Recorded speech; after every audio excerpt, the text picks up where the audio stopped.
Shri Krishna Chaitanya Prabhu Nityananda Shri Advaita Gadadhar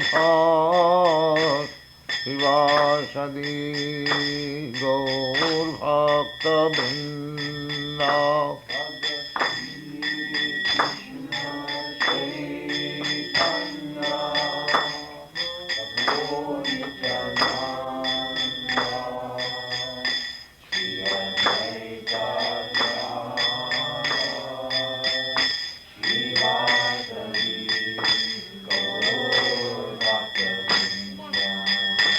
Bhaja Shri Krishna Chaitanya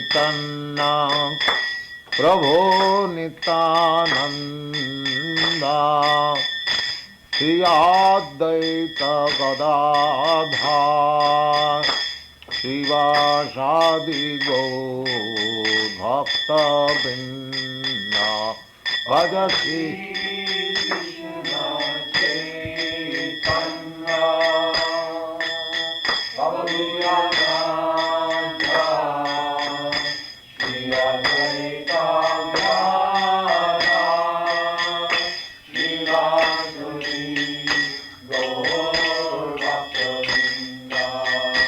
Bhaja Shri Krishna Chaitanya Prabhu Nityananda Shri Advaita Gadadhar Shivasadi Gaur Bhakta Vrinda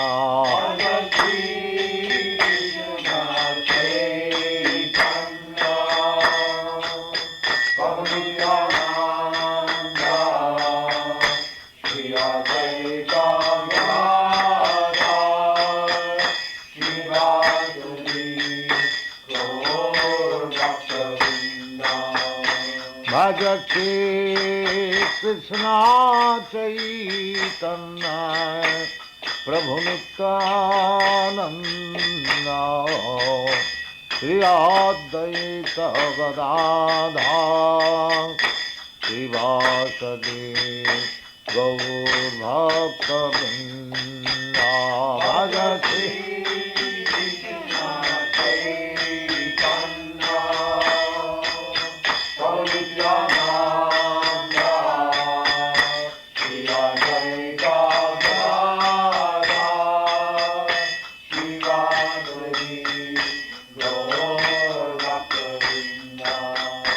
Bhaja Shri Krishna Chaitanya Prabhu Nityananda Shri Advaita Gadadhar Shivasadi Gaur Bhakta Vrinda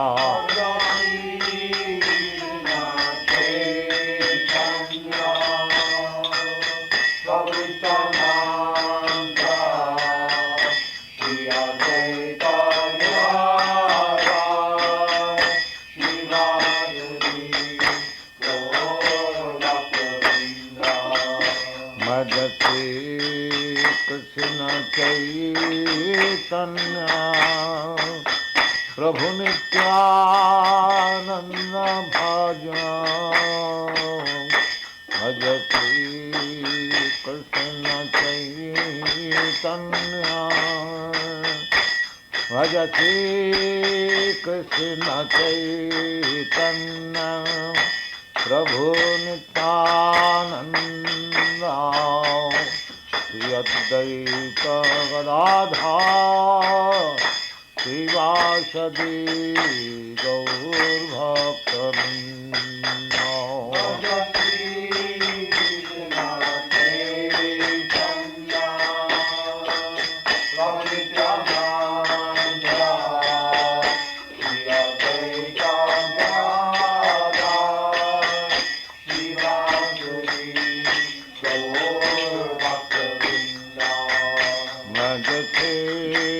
Krishna Chaitanya Prabhu Nityananda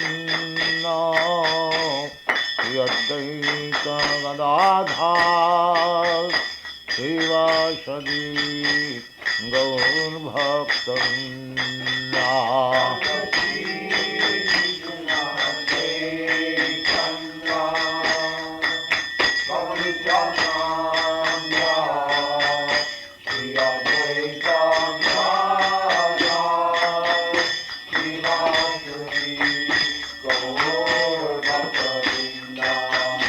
Bhajati Krishna Chaitanya Prabhu Nityananda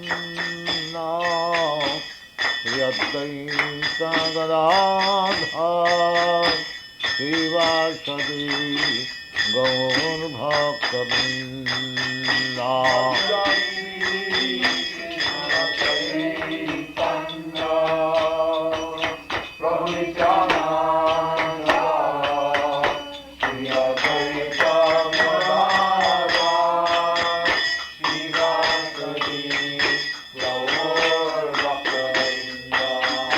Bhajati Krishna Chaitanya Prabhu Nityananda Shri Advaita Gadadhar Srivasadi Gaur Bhaktavinda Bhajati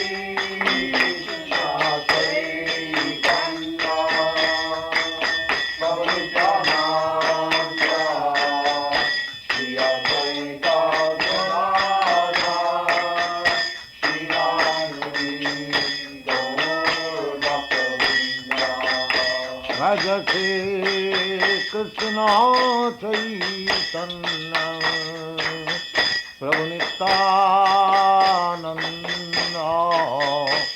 Shri Advaita Gadadhar Srivasadi Gaur Bhaktavinda Bhajati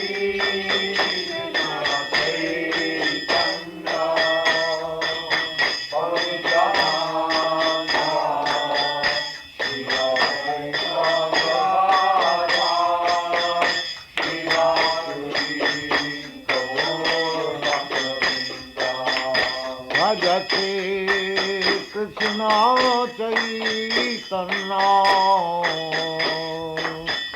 Prabhu Nityananda Bhajati Advaita Gadadhar Srivasadi Gaur Bhaktavinda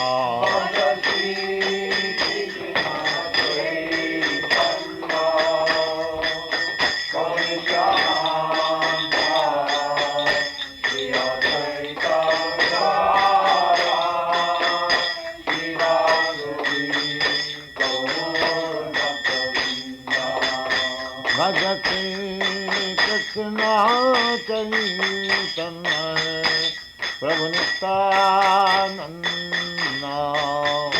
Shri Advaita Gadadhar Srivasadi Gaur Bhaktavinda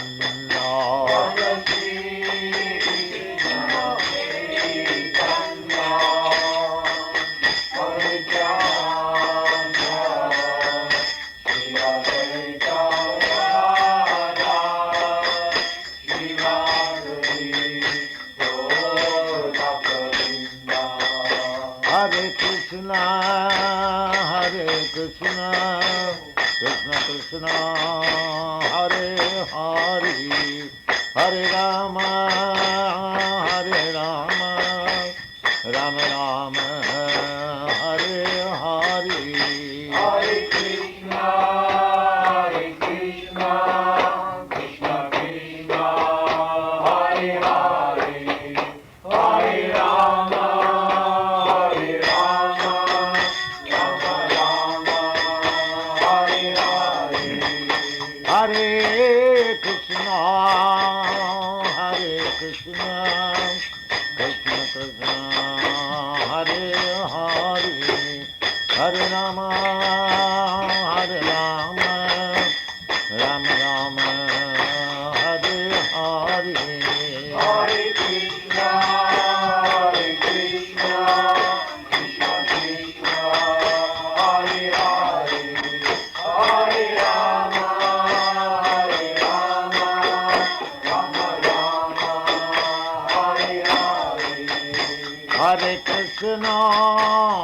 Krishna, Krishna Krishna, Hare Hare, Hare Rama, Hare Rama, Rama Rama, Hare Hare, Hare Krishna, Hare Krishna, Krishna Krishna, Hare Hare, Hare Rama, Hare Rama, Rama Rama, Hare Hare, Hare Krishna, Hare Krishna, Krishna Krishna, Hare Hare, Hare Rama, Hare Rama, Rama Rama, Hare Hare, Hare Krishna, Hare Krishna, Krishna Krishna, Hare Hare,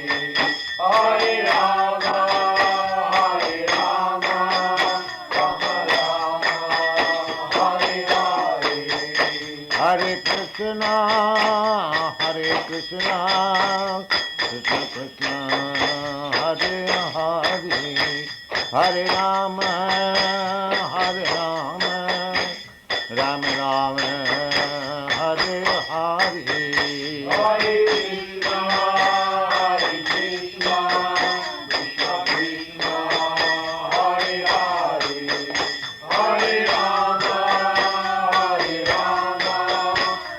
Rama, Hare Hare, Hare Krishna, Hare Krishna, Krishna Krishna, Hare Hare, Hare Rama, Hare Rama, Rama Rama, Hare Hare, Hare Krishna, Hare Krishna, Krishna Krishna, Hare Hare, Hare Rama, Hare Rama, Rama Rama, Hare Hare, Hare Krishna, Hare Krishna, Krishna Krishna, Hare Hare, Hare Rama, Hare Rama, Rama Rama, Hare Hare, Hare Krishna, Hare Krishna, Krishna Krishna, Hare Hare, Hare Rama, Hare Rama, Rama Rama, Hare Hare, Hare Krishna, Hare Krishna,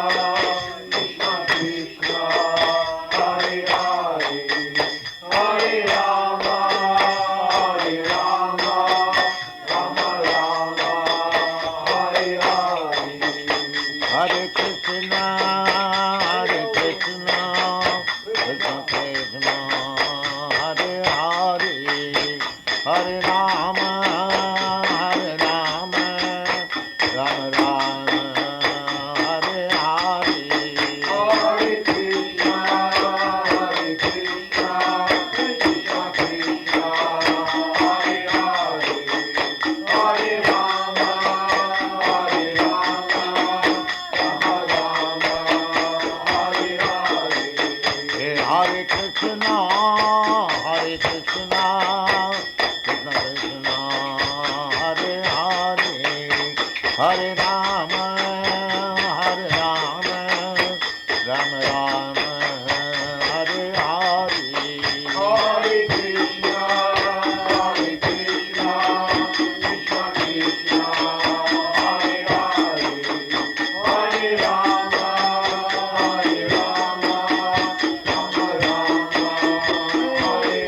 Rama Rama, Hare Hare, Hare Krishna, Hare Krishna, Krishna Krishna, Hare Hare, Hare Rama, Hare Rama, Rama Rama, Hare Hare,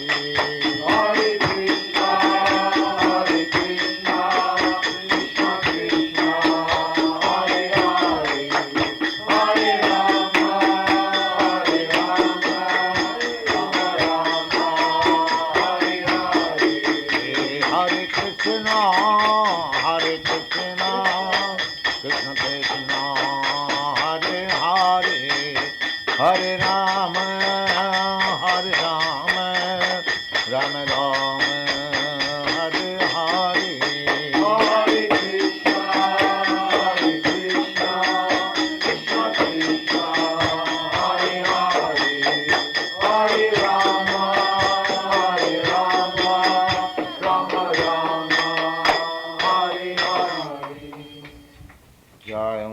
Paramahansa Paribrajakacharyastasya Madhakti Siddhanta Saraswati Goswami Prabhupada ki jai.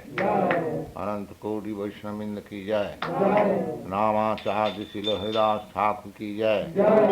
Prem se kaho Sri Krishna Chaitanya Prabhu Nityananda Sri Advaita Gadadhar Sivasadi Gaur Bhaktivinoda ki jai. Sri Radha Krishna Gaur Gopinath Sam Kund Radha Kund Giri Godhan ki jai. Vrindavan Dham ki jai. Navadev Dham ki jai. Swami Bhaktivinoda ki jai. All glories to the Assembly Lord. All glories to the Assembly Lord. All glories to the Assembly Lord. Thank you very much.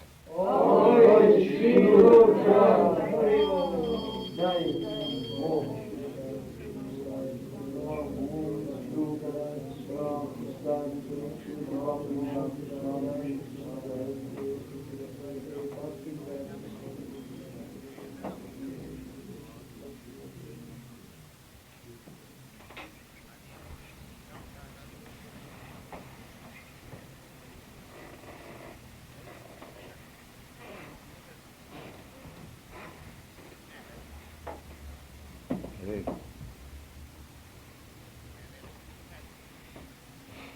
Hare Krishna.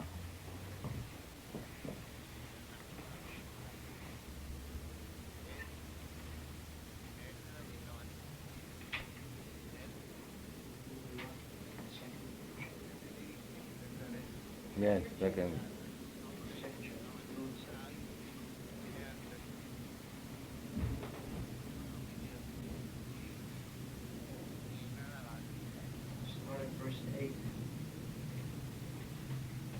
I can find no means to drive away this grief which is drawing up my senses. I will not even be able to destroy it if I win an unrivaled kingdom on the earth, with sovereignty like the demigods in heaven. Sanjaya said, having spoken thus, Arjuna, chastiser of the enemies, told Krishna Govinda, I shall not fight, and fell silent. O descendant of Bharata, at that time Krishna, smiling in the midst of both the armies, spoke the following words to the grief-stricken Arjuna. The blessed Lord said, So, when we become very serious in a dangerous position, as if we are lost, but Krishna smiles. You see? Sometimes we think this is called illusion. The same example, just a man in dreaming, crying, there is a tiger, it is eating me. And the man who is awakened, he is smiling. Where is the tiger?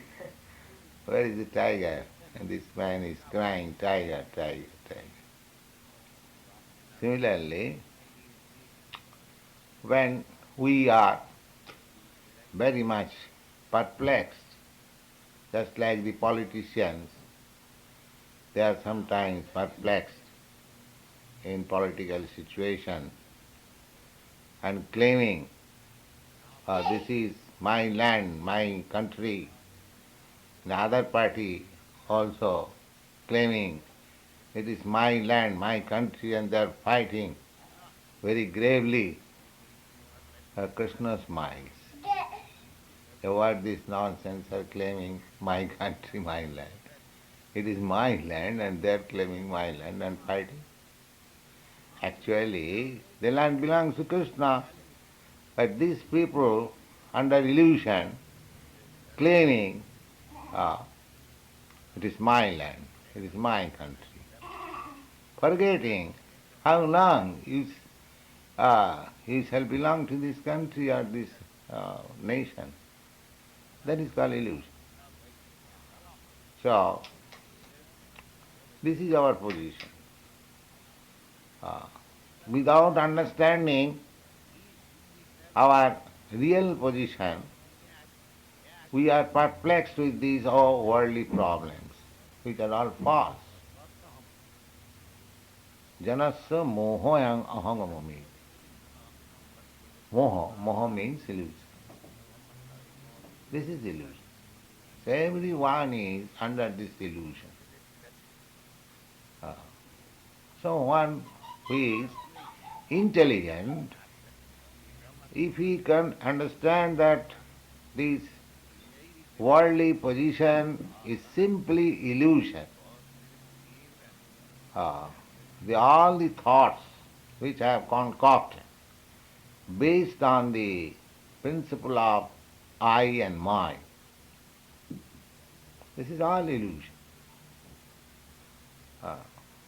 So when one is intelligent, to get out of the illusion, he surrenders to a spiritual master. That is being exemplified by Arjuna.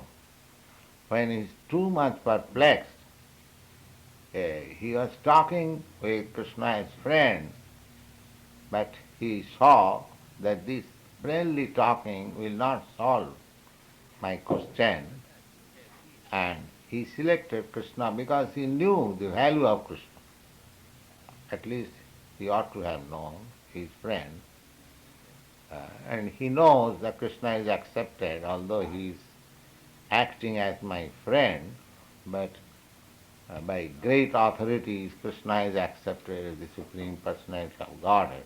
That was known to him.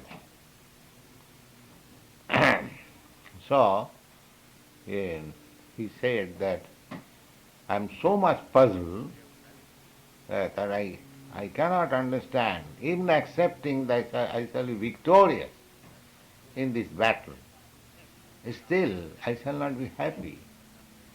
What to speak of being victorious of this planet?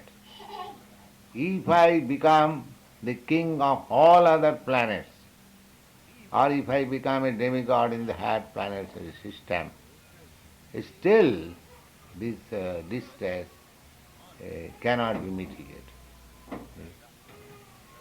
Verse 11. The Blessed Lord said, while speaking learned words, you are mourning for what is not worthy of grief. Those who are wise lament neither for the living nor the dead. Purport. The Lord at once took the position of a teacher and chastised the student, calling him indirectly a fool. The Lord said, you are talking like a learned man, but you do not know that one who is learned, one who knows what is body and what is soul, does not lament for any stage of the body, neither in the living nor in the dead condition. As explained in later chapters, it will be clear that knowledge means to know matter and spirit, and the controller of both. Arjuna argued that religious principles should be given more importance than politics or sociology, but he did not know that knowledge of matter, soul, and the supreme is more important than religious formulas. And because he was lacking in that knowledge, he should not have posed himself as a very learned man. As he did not happen to be a very learned man, he was consequently lamenting for something which is unworthy of lamentation. The body is born and is destined to be vanquished today or tomorrow. Therefore the body is not as important as the soul. One who knows this is actually learned. And for him there is no cause for lamentation in any stage of the material body. 12. He says, Krishna says that this body, either dead or alive, has nothing to be lamented. Dead body, suppose when the body is dead, it has no value. What is the use of lamenting? You can lament for many thousands of years, it will not come to life. So, there is no cause of lamenting on dead body. And so far, spirit soul is concerned, that is eternal.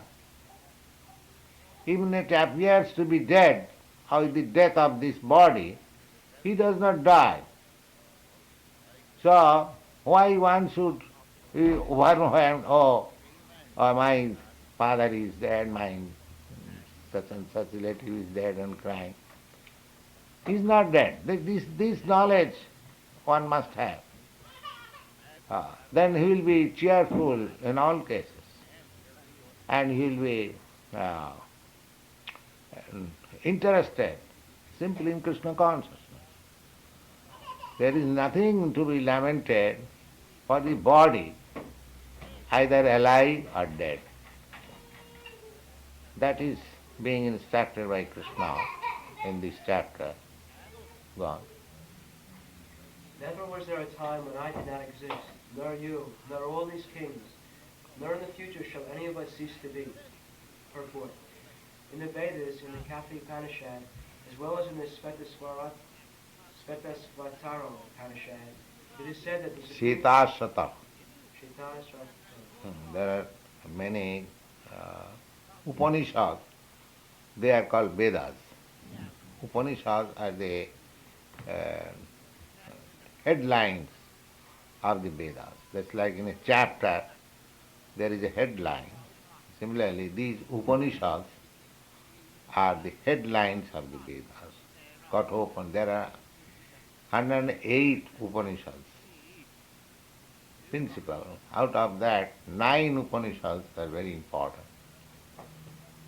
So, out of those 9 Upanishads, Sita-Satara Upanishad, Taittiriya Upanishad, Aitareya Upanishad, Isha Upanishad, Mandu Upanishad, Mandukya Upanishad, Katho Upanishad, these Upanishads are very important.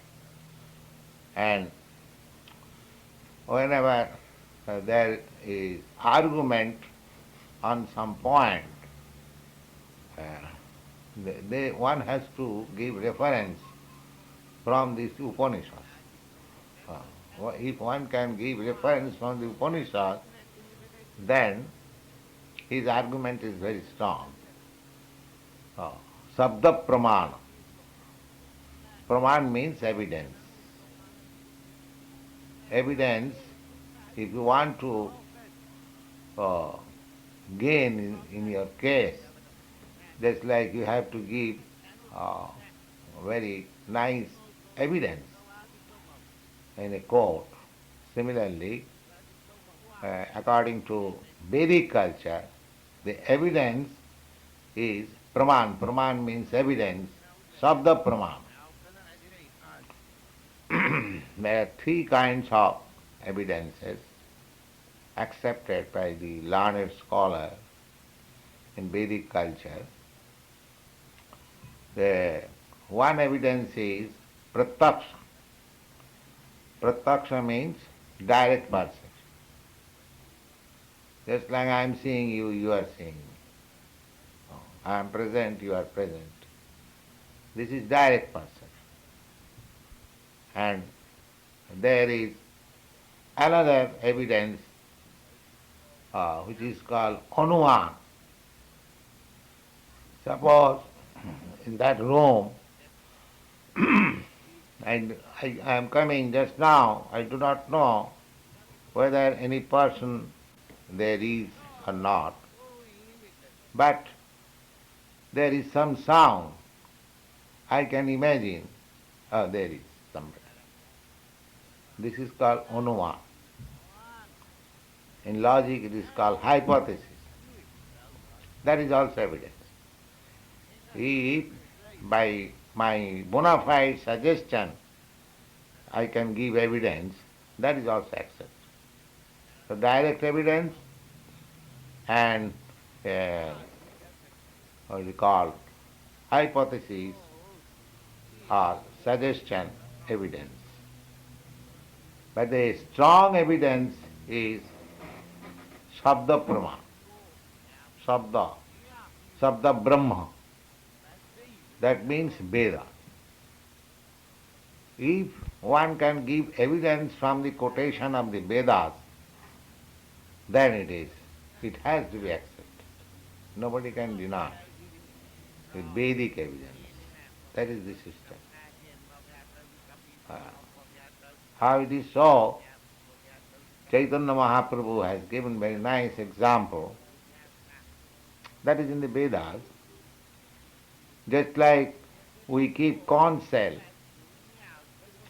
in the deity's room, corn shell is considered very pure, transcendental. Otherwise, how you can keep before deity and you blow corn shell, you offer water with corn shell, how you can offer? But what is this concept? The concept is the bone of an animal. It is nothing but bone of an animal. But the Vedic injunction is that if you touch the bone of an animal, you will have to take bath immediately. You become impure. Now one may say, oh, this is contradiction. In one place it is said that if you touch the bone of an animal, then you have to purify yourself by taking bath immediately. And here the bone of an animal is in the deity's room. It is contradiction, is it not? If bone of an animal is impure, how we can place it in the deity's room? And if bone of an animal is pure, then what is the meaning of becoming impure and take bath? You will find similar contradiction in the Vedic injunction. But because it is said by the Vedas that bone of an animal is impure, you have to accept. But this bone of an animal, concept, is pure. Just like sometimes our students are perplexed when you say that onion is not to be taken, but onion is a vegetable. So, the Sabda Praman means the Vedic evidence should be taken in such a way that no argument. There is meaning, there is no contradiction, there is meaning. Just like several times I told you that cow dung is, according to Vedic injunction, is pure. And in India it is actually used as antiseptic. In villages especially, there is large quantity of cow dung and they are all over the house. They are smeared to make the house antiseptic. And actually, after smearing cow dung in your room, when it is dried, you will find refresh everything antiseptic. It is practical experience. And one doctor, Ghoshal, a great chemist, he examined cow dung.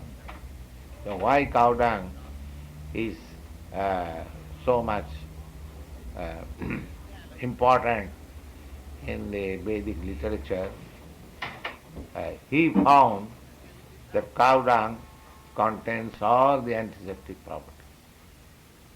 In the Ayurveda, cow dung dried and burnt into ashes is used as tooth powder. It is very antiseptic tooth powder.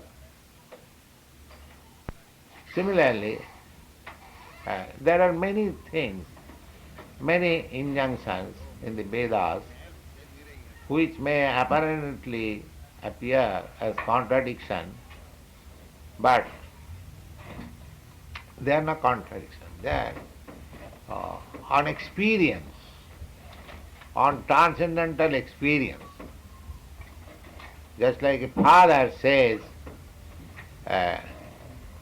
to his child that, my dear child, you take this food.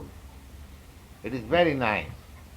And the child takes it, believing the father, authority.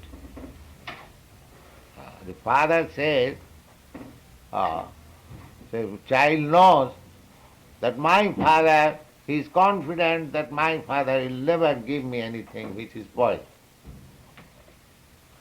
Therefore he accepts it blindly, without any reason, without any analysis of the food, whether it is pure or impure. You have to believe in such a way. You go to a hotel because it is licensed by the government.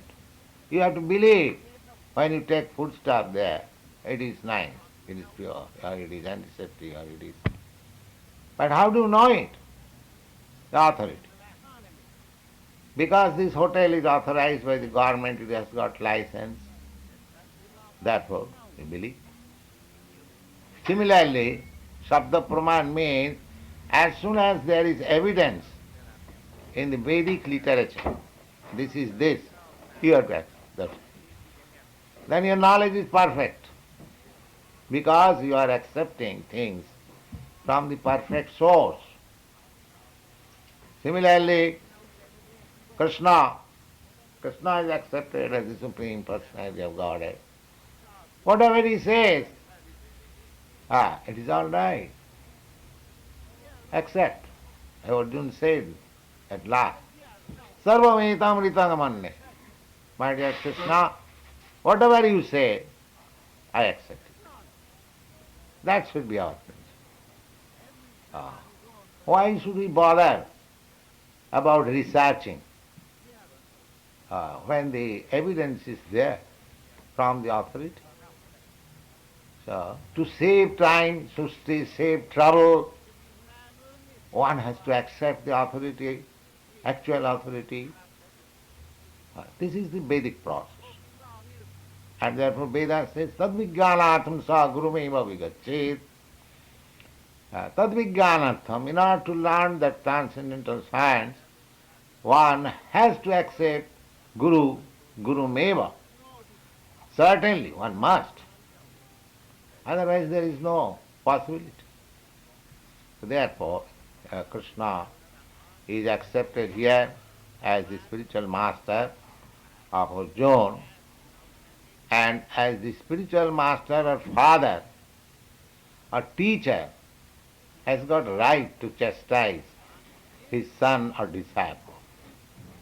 A son is never dissatisfied when father chastises. That is the etiquette and everywhere.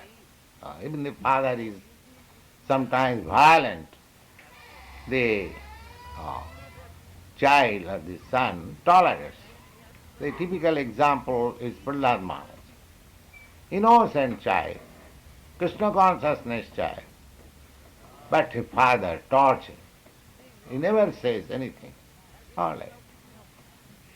Similarly, Krishna, just after taking the position of the spiritual master, is designating Arjuna as a grand fool. Just like Chaitanya Mahaprabhu also said that my spiritual master found me a great fool. Was Chaitanya Mahaprabhu a fool? And can it be possible that anyone can become the spiritual master of Chaitanya Mahaprabhu? Both things are impossible. Chaitanya Mahaprabhu, even not accepting him as incarnation of Krishna, if simply accept him as ordinary scholar or man, there was no comparison of his scholarship. But he says that my spiritual master found me a great fool. What is that meaning? That a person, even in my position, always remains a fool before his spiritual master. That is good for him. Nobody should impose that what you know, I know better than you. This position is not denied. And other point is, from the disciple's point of view, why he should remain always a fool before a person unless he is actually authorized, actually so great that he can teach me as a fool. One should select a spiritual master in that way, and as soon as the spiritual master is selected, one should remain always a fool, although he may not be a fool, but the better position is like that. So, Arjuna instead of remaining on the same level as friend and friend, voluntarily accepting to remain a fool before Krishna. And Krishna is accepting that you are a fool. You are talking just like a learned man, but you are a fool because you are lamenting on a matter which no learned man laments. That means a fool laments that you are a fool. Therefore you are a fool. It is in a roundabout way, just like what is called in logic is a parenthesis or something like that. Called. Yes, that if I say that you look like that person who stole my watch, that means you look like a thief. Similarly, Krishna in a roundabout way says that, my dear Arjuna, you are talking just like a learned man, but you are lamenting on a subject matter which no learned man laments. Go on. In the Svetasvatara Upanishad, it is said that the Supreme Personality of Godhead is the maintainer of innumerable living entities in terms of their different situations according to individual work and the reaction to work. That Supreme Personality of Godhead is also, by its plenary portions, alive in the heart of every living entity. Only saintly persons who can see, within and without, the same Supreme Personality of Godhead can actually attain to a perfect peace eternal. The same Vedic truth enumerated herein is given to Arjuna, and in that connection to all persons in the world who pose themselves as very learned, but factually have but a poor fund of knowledge. The Lord says clearly that he himself, Arjuna, and all the kings who are assembled in the battlefield are eternally individual beings, and that the Lord is eternally the maintainer of the individual living entities. What is the original verse? Is it?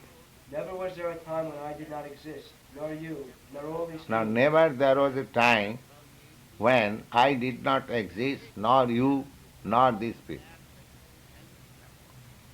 Now, he analytically says, I, you, and first person, second person, and third person. That is complete. I, you, and others. So, Krishna says, never there was a time when I, you, and all these persons who have assembled in this battlefield did not exist. That means, in the past, I, you, and all of them, they individually existed. Individually. The Mayavadi theory is that the ultimate spirit is impersonal. Then how Krishna can say that never there was a time when I, you, and all these persons never existed. That means I existed as individual, you existed as individual, and all these persons who are before us, they also existed as individuals. Never there was a time. Now, what is your answer, Dindar? Krishna says that never we were mixed up. We are all individuals.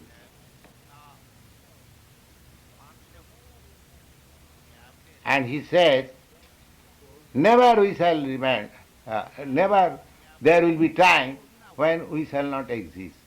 That means in the past we existed as individuals.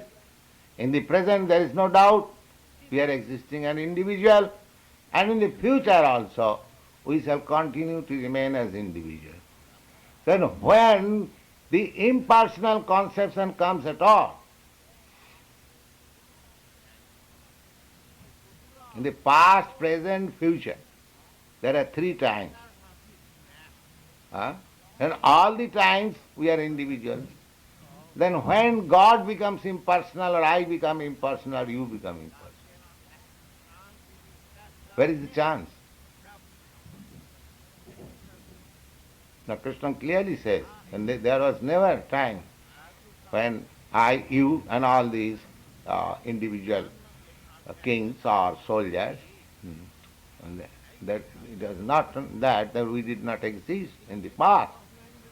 So in the past we existed as individual, and the present there is no doubt we are existing as individual. You are my disciple, I am your spiritual master, but you have got your individuality, I have got my individuality. If you don't agree with me, you can leave me. That is your individuality. So, if you don't like Krishna, you cannot become in Krishna consciousness. That is an individuality.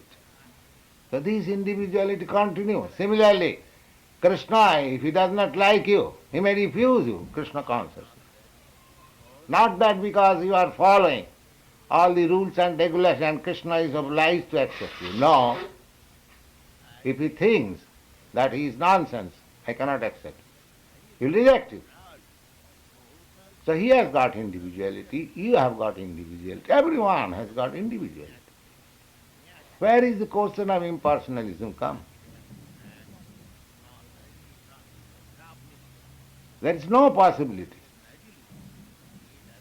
And if you don't believe Krishna, you don't believe Vedas, apart from anything else, Krishna is accepted as the supreme authority, the personality of Godhead. Then if you don't believe him, then where is the possibility of advancing in knowledge? There is no possibility of it.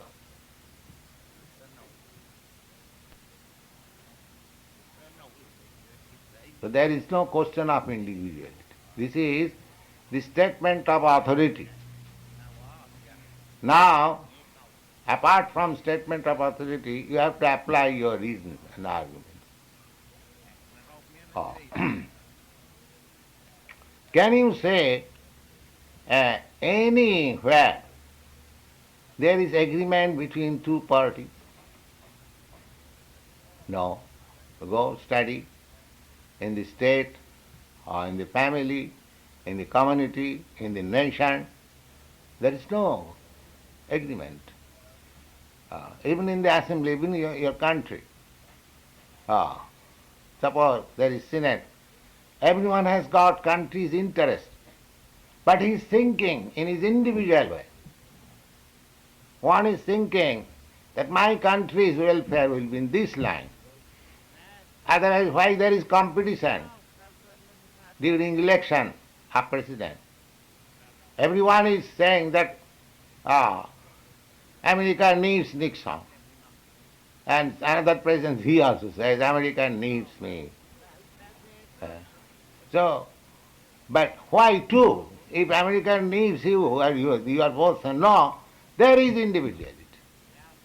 Mr. Nixon's opinion is something else, Mr. Another candidate's opinion is something else. In the assembly, in the Senate, in the Congress, in the United Nations, everyone is fighting with his individual view. Otherwise, why there are so many flags in the world?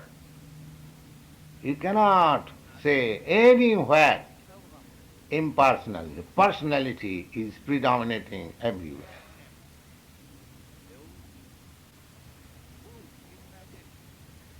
Everywhere. The personality, individuality is predominant.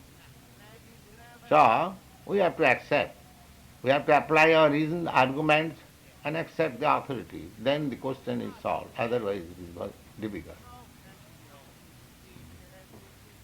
The Supreme Personality of Godhead is the supreme individual person.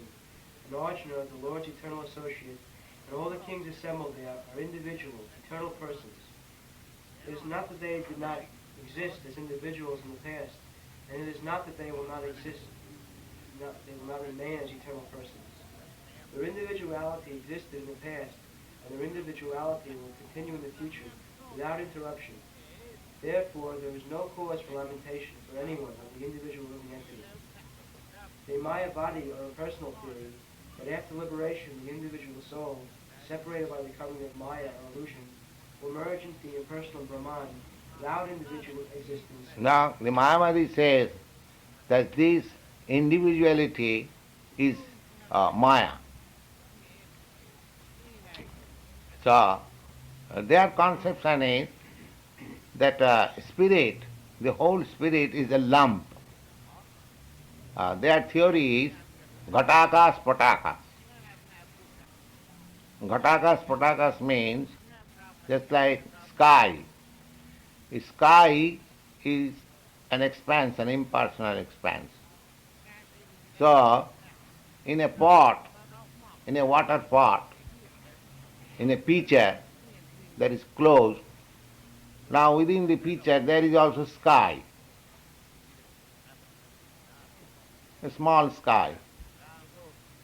Now as soon as the pitcher is broken, the outside the bigger sky and a small sky within the pitcher mixes. That is Mayavad theory. But this analogy cannot be applied. Analogy means points of similarity. That is the law of analogy. The sky cannot be compared.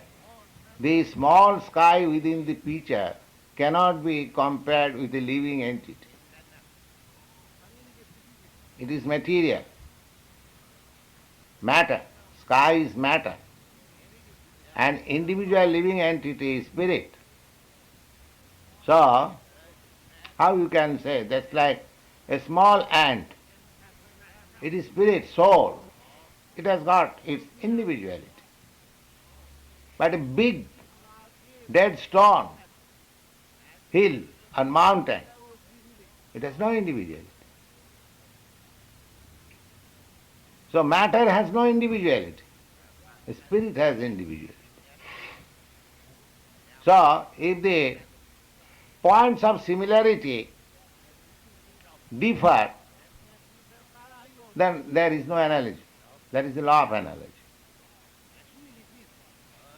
So you cannot analogize with matter and spirit. Therefore this analogy is fallacious. The ghatakas patakas. Then another evidence is in the Bhagavad Gita. Krishna says that mamai vangsa jiva bhuta. These individual souls, they are my part and parcel. Jiva loke sanatam. And they are eternal. That means eternally they are part and parcel. Then when, how this Mayavad theory can be supported, that due to Maya, being covered by Maya, they are now appearing individual separate, but when the covering of Maya will be taken away, they will mix up just like the small sky within the pitcher and the big sky outside mixes. So this analogy is fallacious from logical point of view as well as from authentic Vedic point of view. They are eternally fragments. And there are many other evidences from Bhagavad Gita. The Bhagavad Gita says that a spirit cannot be fragmented. So, if you say that by covering up Maya, the spirit has become fragment, that is not possible. It cannot be cut. Just like if you cut one big piece of paper into small fragments, it is possible because it is matter. But spiritually, it is not possible. Spiritually, eternally, the fragments are fragments and the Supreme is Supreme. Krishna is the Supreme, and we are fragmental parts, we are fragments, eternal. These things are explained in Bhagavad Gita in different places very nicely. I request you all to keep one copy of this Bhagavad Gita, every one of you, and read it carefully. And there will be examination in the coming September. So, of course, that is voluntary, but I request you to prepare for the examination next September. And one who will pass the examination will get the title Bhakti Shastra. Have you distributed that? Yes. Gone. Nor is the theory that we only think of individuality in conditioned states supported herein. Krishna clearly says that in the future also, the individuality of the Lord and others, as it is... Krishna never says that after liberation, these individual souls will mix up with the Supreme Soul. Krishna never says in the Bhagavad Gita. Krishna clearly says that in the future also, the individuality of the Lord and others, as it is confirmed in the Upanishads, will continue eternally. This statement of Krishna is authoritative. Yes, Upanishad says, Nitya Nityanam. Now, Nitya means eternal, and the Supreme Lord is the Supreme Eternal,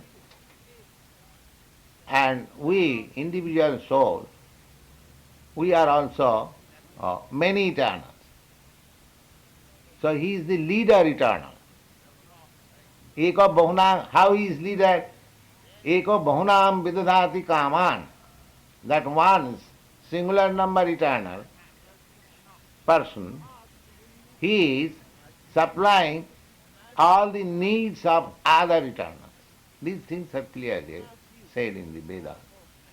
And actually, we are experiencing, just like in Christian theology, the individual goes to the church and prays God, give us our daily bread.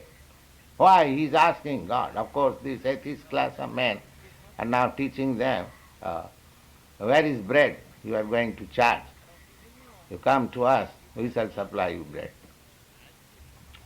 So, this Vedic thought is there also. The Veda says, Eka bahunam vidadati kama. That Supreme One, Eternal, is supplying, is maintaining all other individuals, eternal. And Bible also enjoins that you go ask for your bread to God. Unless God is maintainer and supplier, why this injunction is there? Therefore he is the leader, he is the maintainer. And the Vedas clearly says, this is the position, he is the Supreme. And by knowing this, one can become in peace. That is the Vedic injunction.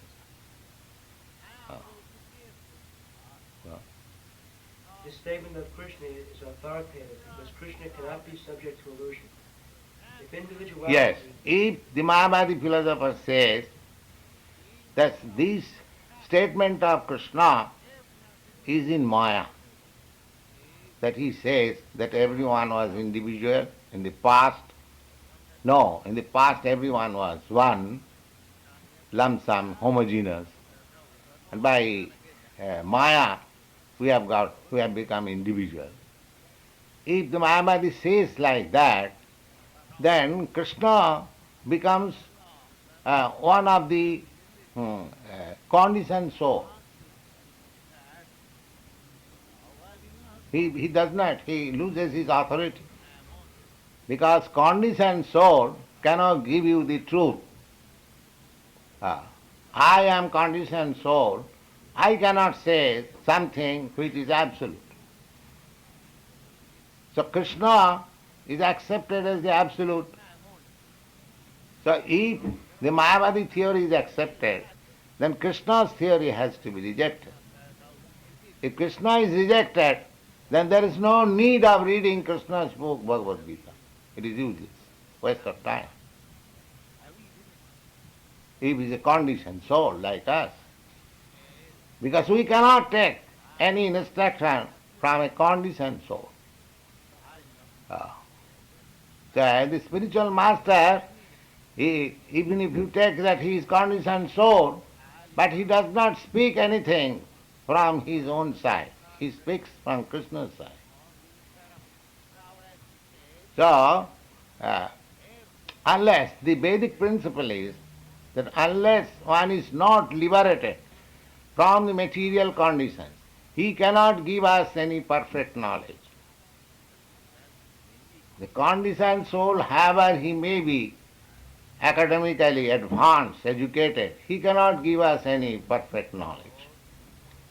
Only one who is above the condition of these material laws, he can give us the perfect knowledge. Similarly, Shankaracharya, he is also impersonalist, but he accepts Krishna, the supreme authority. So Bhagavan, Swayam Krishna. Krishna is that supreme personality of Godhead. The modern Mayavadi philosopher, they do not disclose this statement of Shankaracharya to cheat people. But Shankaracharya's statement is there. We can give evidence. He accepts Krishna as the supreme authority. He has written so many nice poems praising or worshipping Krishna. And at the last time, he says, Bhaja Govindam, Bhaja Govindam, Bhaja Govindam, Mudo Mate. You rascal fools. You have, depending on grammar to understand, this is all nonsense. Bhaja Govindam. Just worship Govind. Bhaja Govindam, Bhaja Govindam. 3 times he says. Just worship Govinda. Bhaja Govindam, Bhaja Govindam, Bhaja Govindam. Just like Chaitanya Mahaprabhu says 3 times, Hare Nama, Hare Nama, Hare Nama. 3 times means giving too much stress. Just like we sometimes say, do this, do this, do this. That means no more denial. Finish. All stress. So as soon as one thing is 3 times stress, that means final. So Shankaracharya says, Bhaja Govindam, Bhaja Govindam, Bhaja Govindam, Mudhamate. Mudha, I have several times explained, Mudha means rascal, ass. You are depending on your grammatical understanding. Do king karane. Do king. These are grammatical affix and prefix. Prakaran. So you are depending on this verbal root, that verbal root, and interpreting your meaning in a different way. All this is nonsense. This duking karnane, your grammatical jugglery of words will not save you at the time of death. You rascal, you just worship Govinda, Govinda, Govinda. That is the instruction of Shankaracharya. Because he was a devotee, he was a great devotee. But he pretended to be an atheist because he was to deal with the atheist. Unless he presents himself as an atheist, the atheist followers will not hear him. Therefore he presented Mayavad philosophy for the time being. The Mayavad philosophy cannot be accepted eternally. The eternal philosophy is Bhagavad Gita. That is the verdict. Go on. If individuality is not a fact, then Krishna would not have stressed it so much, even for the future. The Mayavadi may Yes, he says that there was no such time when we are not individual. And there will be no such time in the future when we shall not remain individual. And so far present is concerned, we are all individual, we know. So where is the possibility of losing individuality, become impersonal? No, there is no possibility.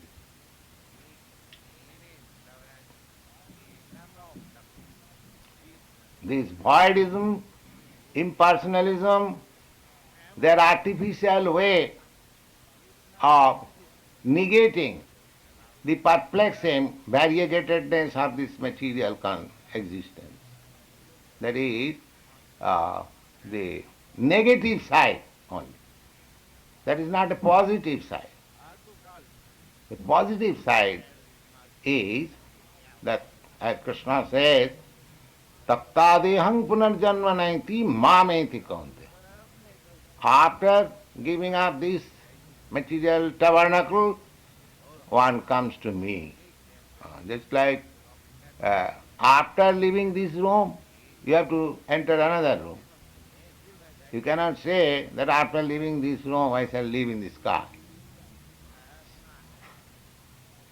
Similarly, after leaving this body, if you go to Krishna and the spiritual kingdom, your individuality will be there, but you will have that spiritual body. When there is spiritual body, there is no perplexities. Just like your body is different from the body of the aquatics. The aquatics, they have no disturbance in the water because their body is made like. They can live there peacefully. You cannot live. Similarly, the fishes, if you take them out of the water, they cannot live. Similarly, because you are spirit soul, you cannot live peacefully in this material world. This is foreign. But as soon as you enter into the spiritual world, your life is eternal, blissful, and full of knowledge. Real peace. Tattadehang punarjanmanaiti. Krishna says, after leaving this body, he does not come to these perplexities, the material world. Mameti, he comes to me. Me means his kingdom, his paraphernalia, his associates, everything. If some rich man or some king says, all right, you come to me, that does not mean that is impersonal. If a king says come to me, that he has got his palace, he has got his secretary, he has got his nice apartment, everything is there. How he can be impersonal? But he says only come to me. This me means everything. This me does not mean impersonal. And we get information from Brahma Samhita, Lakshmi sahasra sata samrama sebhamanam surabhi ravipalayantam. So he is not impersonal. He is raising cows. He is with hundreds and thousands of goddess of fortune, his friends, his paraphernalia, his kingdom, his house, everything is there. But there is no question of impersonalism. Yes. The Mayavadi may argue that the individuality spoken of by Krishna is not spiritual but material. Even accepting the argument that the individuality is material, how can one distinguish Krishna's individuality? They also think of Krishna therefore as material. And that is also condemned by Krishna, you will find, avajananti manga murha manasim tanumasu. Because I have appeared just like a human being, these rascals derided me that I am also one of them. Mudha. Mudha means rascal. Just like Dr. Radhakrishnan says, it is not to Krishna. Krishna, it is the soul within the Krishna. That means he identifies Krishna as one of us. His body and his soul different. But Krishna is not. Krishna says, Samavami Atmamaya. I appear in my own original stature. I do not change. We change. The individual soul, prakriti kriyamanani. He is conducted by, influenced by this prakriti nature. But he is not conducted or influenced by the nature. He comes in his own influence. As he is. Atmaya. This is the distinction. Therefore he does not change body. When I come, I change body. This time I may have this body, next time I may have another body. That is material. And therefore I forget. Just like Krishna says in the 4th chapter, that many times you and I came, you have forgotten. Because we change our material body, therefore we forget. These things all will be explained. Go on. Krishna affirms his individuality in the past and confirms his individuality in the future also. He has confirmed his individuality in many ways.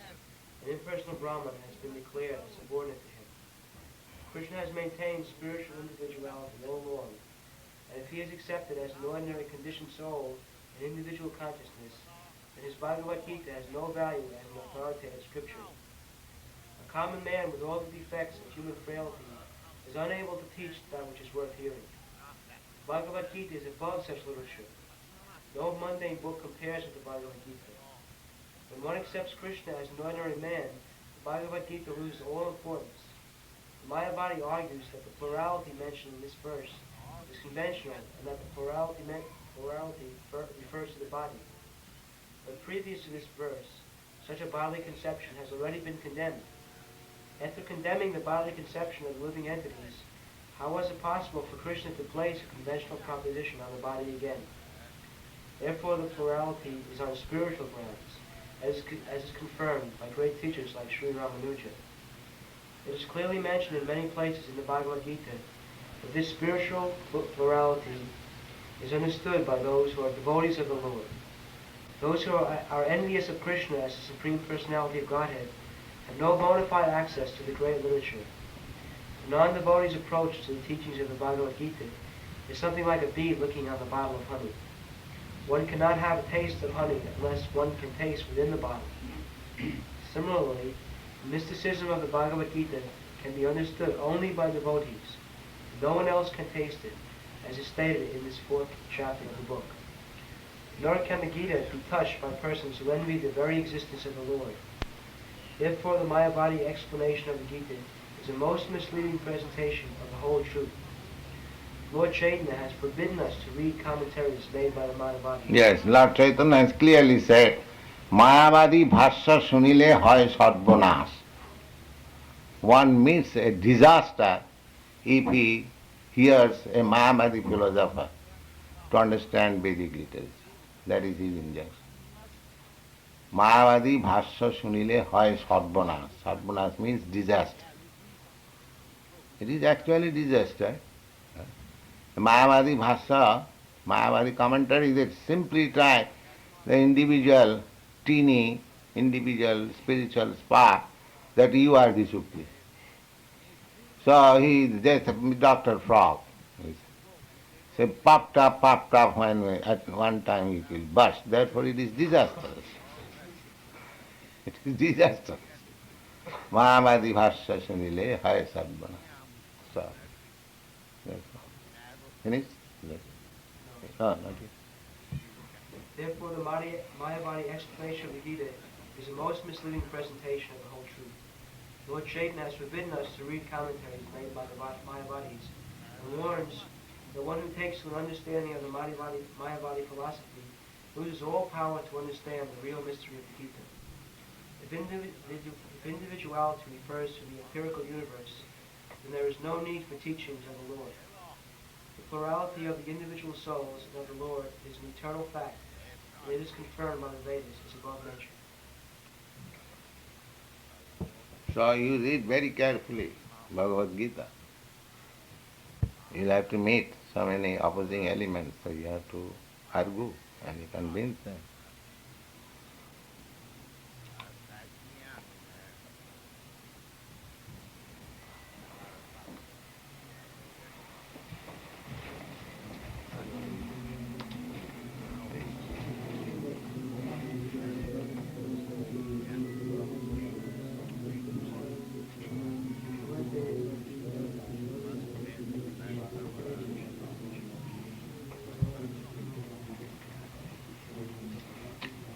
So, what is your report?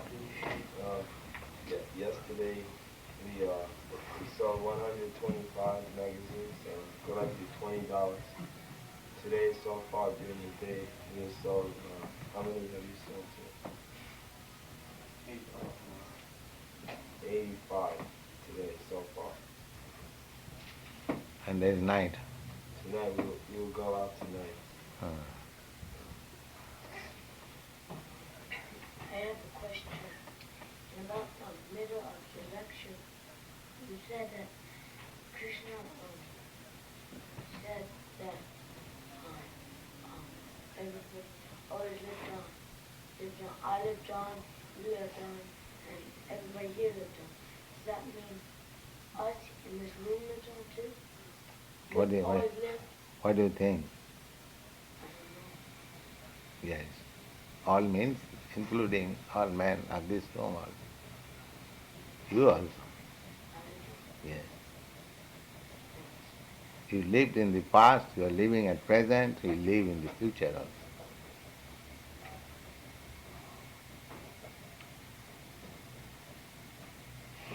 Is that all right? I read somewhere in your writings that in order to understand the confidential affairs of Radha and Krishna, one must serve the gopis, or a servant of the gopis. And I assume that you were a servant of the gopis. Is that correct? Or how do I serve the servants of the gopis? Gopis, they are not conditioned souls. They are liberated spirits. So first of all, you have to come out from this conditioned life. Then the question of serving gopi will come. Don't be, at the present moment, very eager to serve gopi. Just try to get out of your conditional life. Then time will come, finally you will be able to serve gopi. In this conditional stage, we cannot serve anything. Krishna is performing. But Krishna gives us opportunities to accept service in this archa marga. Just like we keep the deity of Krishna for prasadam under regulation, under principle. So we have to make advance in this way. This chanting, hearing and worshipping in the temple, arati, offering prasadam. In this way, as we make advance, then automatically Krishna will reveal to you and you will understand your position, how you have to. Gopis means who are always constantly engaged in the service of the Lord. So that eternal relationship will be revealed. So we have to wait for that. Immediately we cannot imitate serving gopis. That's a good idea that we shall serve gopi, but it will take time, not immediately. Immediately we have to follow the rules and regulations and routine work, yes. Do the liberated souls also seek after this Krishna consciousness? Those that have become free? They become perfect in Krishna consciousness. Liberated soul means we are just trying to be Krishna conscious. We are not actually in full Krishna consciousness. We are just like a diseased person is trying to be recovered. So one who is recovered, there is no question of his healthy life. We are trying to be healthy, our present position. So we are trying to be Krishna conscious. So one who is liberated is nothing but Krishna conscious.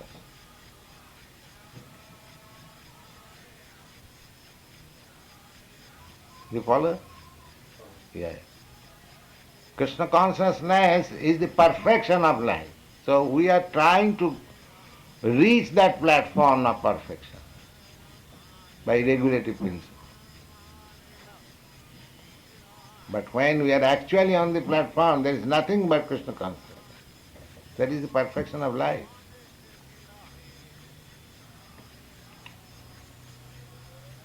That is our actual liberated stage. Jiver Swarupa Nitya Krishna Das. That is our Swarup. Swarup means actual constitutional position. And Mukti, liberation, means to come to that real position. Just like healthy life means to come to the normal life from the disease stage. That is healthy life and normal life. So Krishna consciousness is our normal consciousness. This normal consciousness is now polluted. We have got so many other consciousness. So this is an attempt to get out of all, I would say, infected consciousness, come to the real stage of pure Krishna consciousness.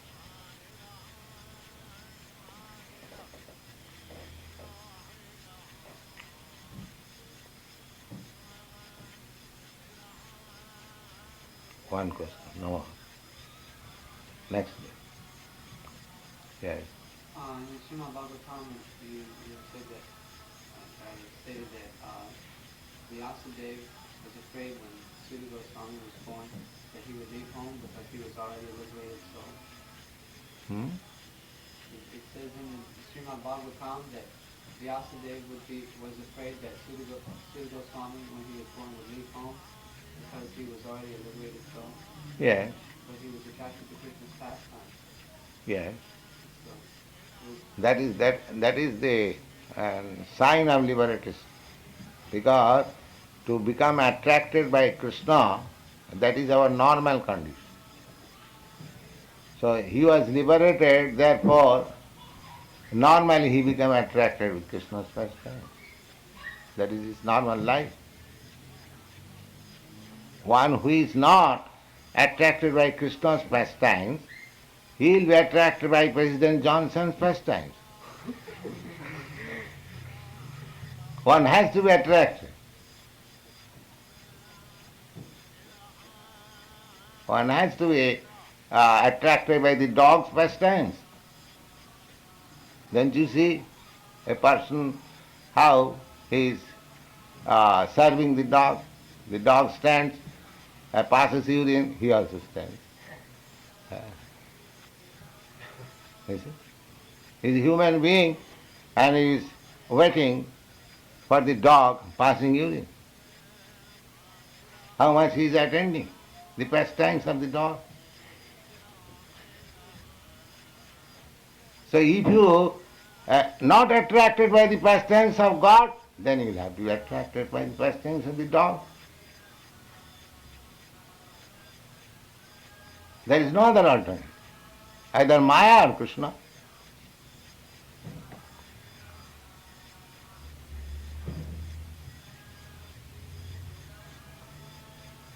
The atheist agnostic, they deny Krishna's pastimes, therefore they remain attracted by the pastimes of this material world.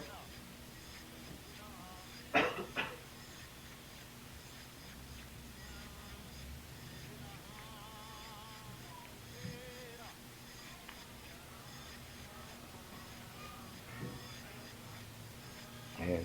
Prabhupada, I think this is correct. Did Lord Chaitanya take sannyas from Mayavadi sannyasi? Yes. That is a formality. That is not very important. because Mayavadi sannyasis, they are also Vedic sannyasis. They are not outsiders, but their interpretation of Veda is different. But they follow the Vedic rules. So this acceptance of sannyas is following a principle of the Vedic rules. So the Mayavadi sannyasi may differ in his interpretation, but he is following the Vedic rules. So this acceptance of sannyas is following the Vedic rules. So you can accept sannyas even from Mayavadi. It doesn't matter. But you have to transcend the limits of Vedic rules. That is Krishna consciousness. That also Chaitanya Mahaprabhu, although he took sannyas, he did not assume the sannyas title. His sannyas guru was Keshav Bharati. Naturally, he would have accepted the Bharati title. Sri Krishna Bharati or something like that. But he remained Sri Krishna Chaitanya. Chaitanya is the name of the brahmachari under the Bharati sannyas. One brahmachari, the brahmacharis are under, they are assistant or personal servitors of a sannyas. That is the system. So, Chaitanya Mahaprabhu was, in the beginning, he was accepted, that is the Mayavadi system. One is accepted first of all as brahmachari, so that his name was Chaitanya. But even after his acceptance of sannyas, he did not assume the title Bharati. That means actually he did not take sannyas. That was simply formality.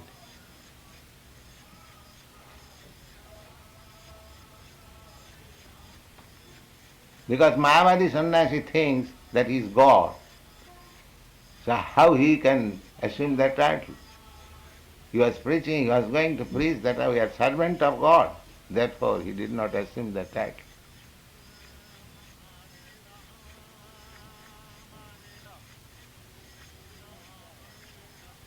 And besides that, when Chaitanya Mahaprabhu was going to Lord see Jagannath Puri, his rod was taken away by Nityananda and it was broken and thrown out. Apparently he became very angry that you have broken my rod, sannyas rod, so I am not going with you. He separated. These statements are there in the Chaitanya Charitamrita. So, in one sense, Chaitanya Mahaprabhu did not require to accept any sannyas guru, but he accepted the formality that if one takes sannyas, one has to take sannyas from another sannyas. That is the system. That's like if you want to get yourself married, you have to call for a priest. That does not mean that you have to agree with the priest's personal opinion. Do you follow? Yes. He may execute the rules and regulations of marriage ceremony, but that does not mean that one has to agree with the priest's opinion, personal opinion. This is it.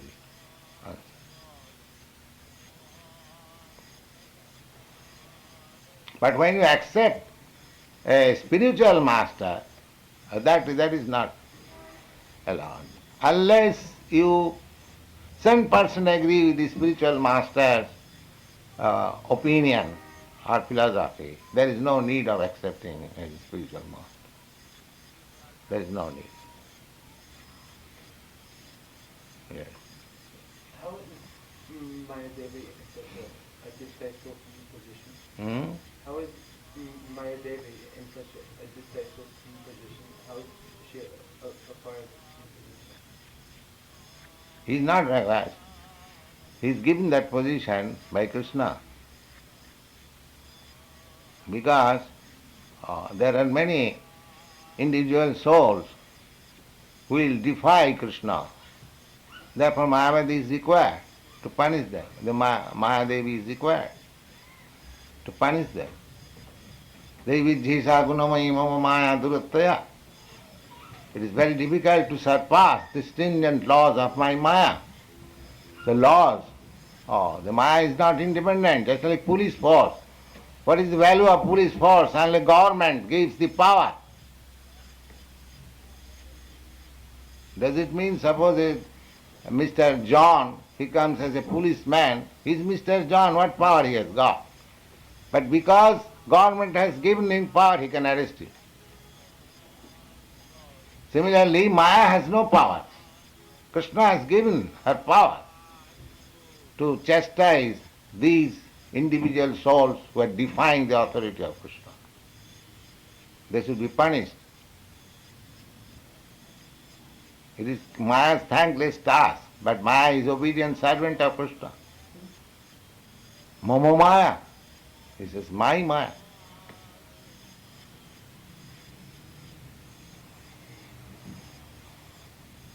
The Maya is not degraded. Maya is faithful servant of Krishna. She is faithfully serving. That is stated in the Brahma Samhita. You should read. You see, so many nice books you have got. What is Maya doing? That is stated in the Brahma Samhita.